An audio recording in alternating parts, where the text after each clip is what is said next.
Movie start होती है और हमें जे नाम की एक लड़की को दिखाया जाता है जो कि किडनैप हो चुकी है और कार के अंदर बंधी हुई है। और जिस लड़के ने उसको किडनैप किया है वो उसके पास ही खड़ा है और फोन पर किसी से बात कर रहा होता है। आखिर उसे क्यों किडनैप किया गया है ये जानने के लिए हमें एक दिन पहले का सीन दिखाया जाता है जहाँ पर जे एक स्टोर पर काम कर रही थी। दरअसल ये स्टोर उसकी फैमिली का स्टोर होता है और यहाँ पर वो काम किया करती है। यहाँ पर उससे मिलने उसकी फ्रेंड आती है जो कि उसे सिगरेट देती है और उसकी फ्रेंड उससे कहती है कि रात को वो एक क्लब में पार्टी के लिए चलेंगे, लेकिन जे की उम्र अभी 17 साल है इसलिए वो क्लब में पार्टी के लिए नहीं जा सकती। तब उसकी फ्रेंड उसको एक फेक आईडी कार्ड दिखाती है जिसकी वजह से क्लब में उसकी एंट्री हो जाएगी। जे सिगरेट पिया करती है, इस बात का उसकी माँ को पता नहीं होता है लेकिन उसके फादर को इस बात का पता होता है और ये दोनों ही साथ में सिगरेट पिया करते हैं। यहाँ पर उसका फादर उसको एक रिंग देता है जो कि उसके पूर्वजों की निशानी है। इसके बाद सीन चेंज होता है और एक पुलिस ऑफिसर को दिखाया जाता है जिसका नाम बॉब है। बॉब एक इन्वेस्टिगेशन के लिए जा रहा होता है और वो जिस जगह पर पहुंचता है वहां पर पहले से ही दो पुलिस वाले एक लड़की की डेड बॉडी के पास खड़े थे और उस लड़की के पैर में एक ट्रिगर लगा हुआ था। अब इन्वेस्टिगेशन आगे ना बढ़े इसलिए बॉब दोनों ही पुलिस वालों को मार देता है। इसके बाद हम देखते हैं कि जे और उसके फ्रेंड दोनों ही क्लब में पहुंच जाते हैं और जे का ये पहली बार था कि जब वो किसी क्लब में इस तरह से पार्टी करने के लिए आई थी। यहाँ पर ये दोनों ही मिलकर दारू पीती हैं। जब ये दोनों ही क्लब के अंदर दारू पी रही थी तब एक लड़का इनको देख रहा होता है। अब जे उसको देख लेती है और उससे काफी ज्यादा इंप्रेस होती है और उससे बात करने लग जाती है। अब जे की फ्रेंड उसे बात करते हुए छोड़कर वहां से चली जाती है।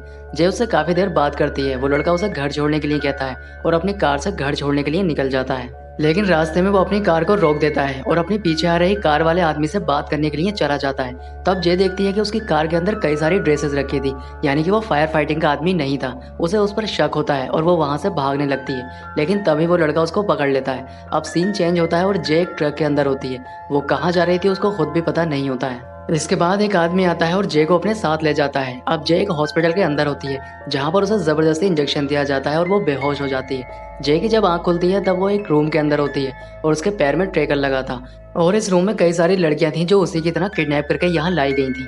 आगे हम देखते हैं कि यहाँ पर बहुत सारी लड़कियां थीं और इन सभी लड़कियों को किडनैप करके यहाँ लाया गया था और इन लड़कियों को जिसने किडनैप किया था वो कोई और नहीं बल्कि वो पुलिस वाला बॉब होता है।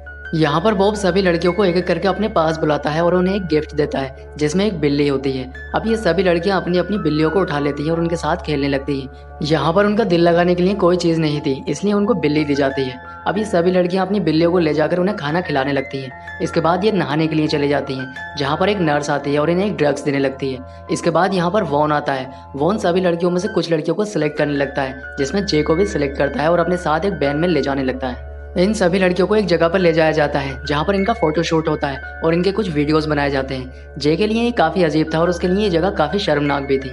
इसके बाद वोन जे को अपने साथ ले जाने लगता है। यहाँ पर जे ने एक स्कूल ड्रेस पहनी थी क्योंकि जिस कस्टमर के लिए जे को ले जाया जा रहा था उस कस्टमर ने जे को स्कूल ड्रेस में बुलाया था। अब वोन जे को लेकर उस कस्टमर के पास पहुंच जाता है जिसका नाम जॉन था और उसके पास जे को छोड़कर वो बाथरूम में चला जाता है, लेकिन तभी उसे एक आवाज आती है। जब वो आकर देखता है तब उसे पता चलता है कि जे उसका प्राइवेट पार्ट काट के यहाँ से भाग चुकी है, इसलिए वो उसका पीछा करने लग जाता है। अब जे अपनी जान बचाने के लिए घर में चली जाती है लेकिन वॉन वहां पर पहुंच जाता है और उसको पकड़ लेता है। अब वो घर वाले वॉन से उसे छोड़ने के लिए कहते हैं। तब वॉन उनसे कहता है कि ये ड्रग्स एडिक्ट लड़की है और वो इसे इलाज के लिए लेकर जा रहा है। इसके बाद वॉन उसे पकड़कर अपने साथ ले आता है और उसे बांधकर पनिशमेंट दी जाती है जिसमें उसे बर्फ के कंटेनर में बांधकर पूरी रात के लिए छोड़ दिया जाता है। इसके बाद हमें वॉब को दिखाया जाता है जो कि वॉन को अपने पास बुलाता है और वो उस कस्टमर के साथ हुई लापरवाही के लिए वॉन को काफी ज्यादा डांटता है, यहाँ तक कि वो उसको थप्पड़ भी मार देता है। अब जे को यहाँ पर रहते हुए 1 साल बीत जाता है और वो धीरे धीरे अपनी इस लाइफ को एक्सेप्ट भी कर लेती है क्योंकि वो चाहकर भी यहाँ से कहीं नहीं जा सकती है, इसलिए वो पूरी तरह से इस माहौल में कंफर्टेबल हो जाती है। और उसका नाम भी अब जे नहीं था बल्कि वो इडन बन चुकी थी। यहाँ पर उसकी एक दोस्त बनती है जिसका नाम प्रिंसिला होता है और वो इडन से उसकी एज पूछती है। तब इडन उससे कहती है कि वो सिर्फ 19 साल की है। तब प्रिंसिला उससे कहती है कि इतनी कम उम्र की होने के बाद भी वो यहाँ पर अभी कैसे जिंदा है, क्योंकि इतनी कम उम्र की लड़कियों को यहाँ से गायब कर दिया जाता है। यहाँ पर इडन एक लड़की को देखती है जिसका नाम लारा था और लारा के हाथ में वही रिंग होती है जो कि इडन के फादर ने उसको दी थी। अब यहाँ पर एक आदमी आता है जो कि प्रिंसिला को अपने साथ लेकर चला जाता है। इसके बाद हम देखते हैं कि फिर से लड़कियों को कस्टमर के लिए सेलेक्ट किया जाता है जिसमें एडन को भी सिलेक्ट किया जाता है। अब एडन को यहाँ पर रहते हुए काफी समय गुजर चुका था इसलिए वो इस काम में पूरी तरह से परफेक्ट हो चुकी थी। अब एडन कस्टमर को सर्विस देने के बाद जब अपनी रूम की तरफ आ रही होती है तब वो अपनी हील को तोड़कर अपने पास रख लेती है। इसके बाद जब वो रूम में आती है तब वो देखती है कि प्रिंसिला वहाँ पर नहीं होती है। तब वो समझ जाती है कि उन्होंने प्रिंसिला को गायब कर दिया है और वो अब उससे कभी नहीं मिल पाएगी। इसके बाद हम देखते हैं कि एडन ने जो हील तोड़कर अपने पास रखी थी वो उस हील के टुकड़े से लारा के ऊपर अटैक कर देती है और उसके हाथ में जो एडन की रिंग थी वो उससे वापस ले लेती है, लेकिन तभी यहाँ पर गार्ड आ जाते हैं और गार्ड उसे वॉन के पास ले जाते हैं, जहाँ पर वॉन उसे सजा देता है और वो सजा के रूप में उसे रिंग खाने के लिए कहता है। अब मजबूरी में एडन को वो रिंग खानी पड़ती है।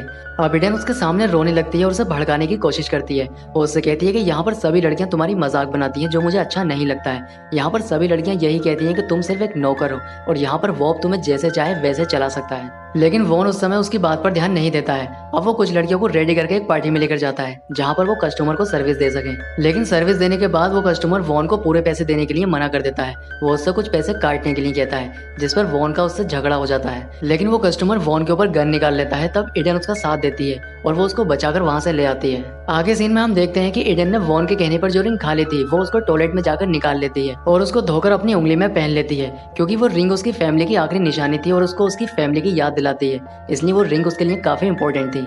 अब एडन ने वॉन की जान बचाई थी, इसलिए वॉन एडन के थोड़ा करीब आने लगा था। वो कस्टमर को सर्विस देने के बहाने उसे अपने घर ले आता था।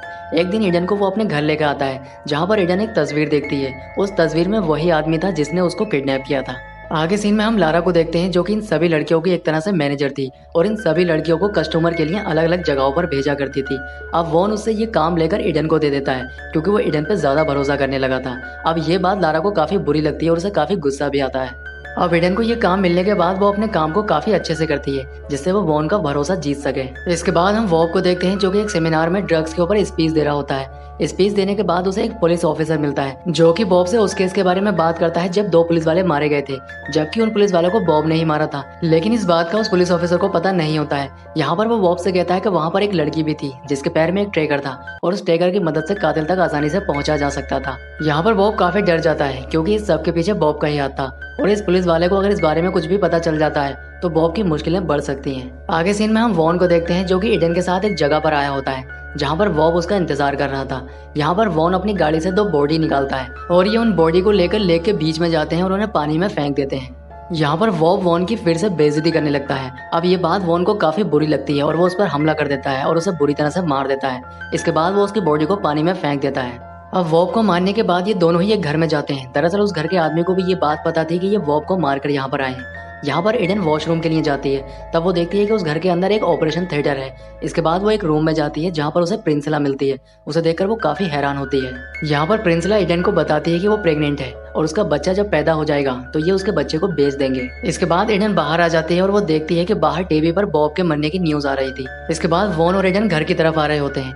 एडन यहाँ पर काफी शांत होती है, जिसे देखकर वॉन को उस पर शक होने लगता है। तब वो गाड़ी रोकता है और गाड़ी से एक लड़की को उतारता है और एडन को उसे मारने के लिए कहता है। अगर एडन ऐसा नहीं करती है तो उसे खुद को मारना होगा। अब एडन मजबूरी में उसके ऊपर गोली चला देती है, लेकिन बंदूक के अंदर गोलियां नहीं होती हैं, क्योंकि यहाँ पर वॉन उसका ईमानदारी का टेस्ट ले रहा था और वो अपने टेस्ट में पास हो जाती है। इसके बाद ये वेयर हाउस पहुंचते हैं, जहाँ पर सभी लड़कियों को रखा गया था।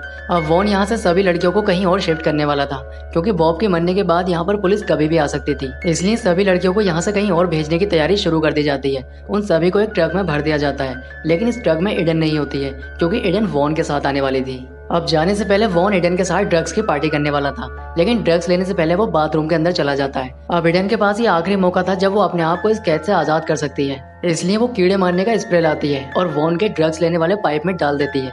जब वॉन आकर ड्रग्स लेता है तब वो बेहोश हो जाता है। अब एडन अपने पैर में लगे ट्रैकर को काट देती है और फ्रीज के अंदर से कुछ इंजेक्शन ले लेती है। इसके बाद वो उस जगह पर जाती है जहाँ पर प्रिंसला को रखा गया था। वहाँ पर वो उस आदमी से प्रिंसला को छोड़ने के लिए कहती है, लेकिन वो ऐसा करने के लिए मना करता है। तब एडन वो इंजेक्शन उस आदमी के लगा देती है, जिससे उसकी मौत हो जाती है। इसके बाद वो प्रिंसला को लेकर वहां से भाग जाती है। इसके बाद वो रास्ते में अपनी गाड़ी को रोकती है और एक पब्लिक बूथ से अपनी फैमिली को कॉल लगाती है। उसकी आवाज सुनकर उसकी फैमिली वाले उसको पहचान लेते हैं और जे कहकर पुकारते हैं, और ये नाम सुनकर वो काफी इमोशनल हो जाती है, क्योंकि ये नाम उसने बहुत सालों बाद सुना था। और इसके साथ ही मूवी का एंड हो जाता है। दोस्तों, वीडियो अच्छा लगा है तो वीडियो को लाइक करें और इसके साथ ही चैनल को सब्सक्राइब जरूर करें। तो मैं आपसे मिलता हूँ इसी तरह की किसी नेक्स्ट वीडियो में।